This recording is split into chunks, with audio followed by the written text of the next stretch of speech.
The Nixie are human and often shape-shifting water spirits in Germanic mythology and folklore. Under a variety of names, they are common to the stories of all Germanic peoples, although they are perhaps best known from Scandinavian folklore.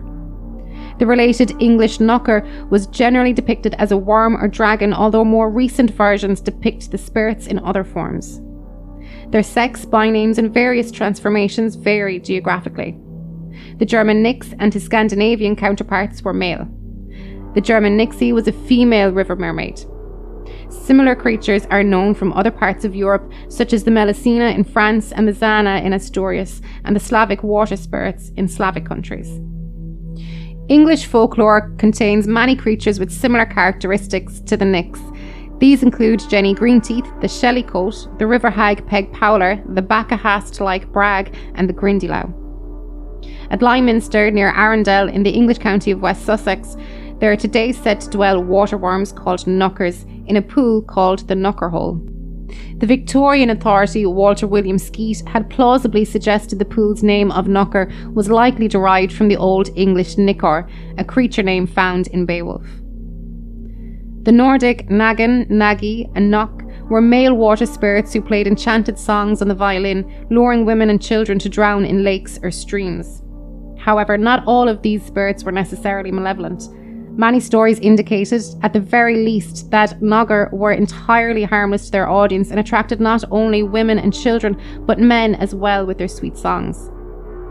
Stories also exist wherein the spirit agrees to live with the human who had fallen in love with them. Still, many of these stories ended with the Nog returning to his home, usually a nearby waterfall or brook. The Nogger were said to grow despondent unless they had free, regular contact with a water source. The Norwegian Fosgrim or Grim, Swedish Stromkarl, is a related figure who, if properly approached, will teach a musician to play so adeptly that the trees dance and waterfalls stop at his music. It's difficult to describe the appearance of the Nick, as one of his central attributes was thought to be shape-shifting. Perhaps he did not have any true shape. He could show himself as a man playing a violin in brooks and waterfalls, though often imagined as fair and naked today. In folklore, he was more frequently described as wearing more or less elegant clothing, but also could appear to be treasure or various floating objects, or as an animal, most commonly in the form of a brook horse.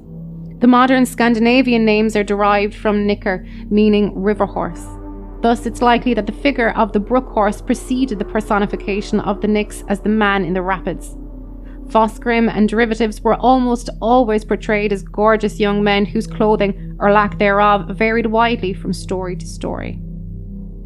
The enthralling music of the Nog was most dangerous to women and children, especially pregnant women and unbaptized children. He was thought to be most active during Midsummer's Night, Christmas Eve, and Thursdays. However, these superstitions do not necessarily relate to all versions. Many, if not all, developed after the Christianizing of the northern countries, as was the case of similar stories of fairies and other entities in other areas. When malicious Nogger attempted to carry off people, they could be defeated by calling their name. This was believed to cause their death.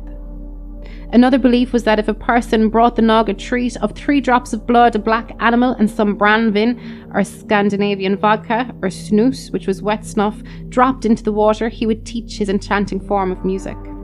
The Nog was also an omen for drowning accidents. He would scream at a particular spot in a lake or river in a way reminiscent of the loon, and a fatality would occur later at that spot. He was also said to cause drownings, but swimmers could protect themselves against such a fate by throwing a bit of steel in the water. In the later romantic folklore and folklore-inspired stories of the 19th century, the Nog sings about his loneliness and his longing for salvation, which he purportedly shall never receive, as he is not a child of God. In a poem by Swedish poet E.J. Stagnelius, a little boy pities the fate of the nag or the Nog, and so saves his own life. In Scandinavia, water lilies are called nix roses. A tale from the forest of Tiveden relates that a father promised his daughter to a Nog who offered him great hauls of fish in a time of need. She refused and stabbed herself to death, staining the water lilies red from that time on. In Faroese, the word nikor refers specifically to a supernatural horse, described in one text as follows: The Nixies dwells in water, at the bottom, down into the depths. He has his lair. From here he often goes on to land, and it does not do good to meet him. Sometimes he is like a beautiful little horse which seems to be good and tame, and thus he lures people to draw near to him to pat him and stroke him along the back. But when they come to touch his tail, they become stuck fast to him, and then he releases no one, but he drags them with him to the bottom of the water. Sometimes he encounters people in human form as a handsome youth to lure young women to himself and promises them joy and gladness in his hall if they want to go along with him. But if they get a suspicion of who he is when they are giving themselves away, such that they can call him by his true name, Nixies, then he loses the power over them and must release them and go along into his waters. It is said that the Nixies can equally well change itself into the form of all quadrupedal animals, except that he does not know how to create the horn points of a ram or a male lamb on himself. But when he hasn't changed his form, he's like a horse, and it has come about that people gain power over him by carving a cross into his back, and then they have been able to have him drag great stones by his tail down from the mountains to homesteads or houses. Some are still seen in Husavik, in Sandoy, and in Easteroy, and the big rocks that are gathered together there bear witness to how strong he is. In Sandoy lies one huge rock, which they wanted to have him draw to Husavik, but his tail broke here and the stone remains there. One part of the Nixies' tail, which was attached to the stone, is still visible on it. The equivalent term in continental Scandinavian languages is Bakkahast, and a close parallel with the Scottish Kelpie. The Bakkahast was often described as a majestic white horse that would appear near rivers, particularly during foggy weather. Anyone who climbed onto its back could not get off again. The horse would then jump into the river, drowning the rider. The brook horse could also be harnessed and made to plough, either because it was trying to trick a person or because the person had tricked the horse into it. The following tale is a good illustration of the brook horse. A long time ago, there was a girl who was not only pretty, but also big and strong. She worked as a maid on a farm by Lake Hjartstad in southern Norway. She was ploughing with the farm's horse on one of the fields by the lake. It was springtime and beautiful weather. The birds chirped and the wagtails flitted in the girl's and the horse's tracks to pick worms. All of a sudden, a horse appeared out of the lake. It was big and beautiful, bright in colour with large spots on the side. The horse had a beautiful mane which fluttered in the wind and a tail that trailed on the ground.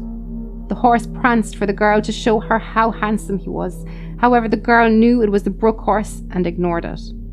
The brook horse came closer and closer, and finally he was so close that he could bite the farm horse in the mane.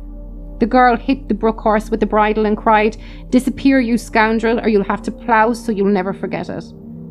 As soon as she said this, the brook horse had changed places with the farm horse, and the brook horse started ploughing the field with such speed that soil and stones whirled in its wake, and the girl hung like a mitten from the plough. Faster than the cock crows 7 times, the ploughing was finished, and the brook horse headed for the lake, dragging both the plough and the girl. But the girl had a piece of steel in her pocket, and she made the sign of the cross. Immediately she fell down on the ground and saw the brook horse disappear into the lake with the plough. She heard a frustrated neighing when the brook horse understood his trick had failed. Until this day, a deep track can be seen in the field. If you like that, then listen to our main show every Wednesday on all good podcast providers. It's Alive, the really, really fake true crime horror podcast. All the guts and gore, none of the guilt. See you on Wednesdays.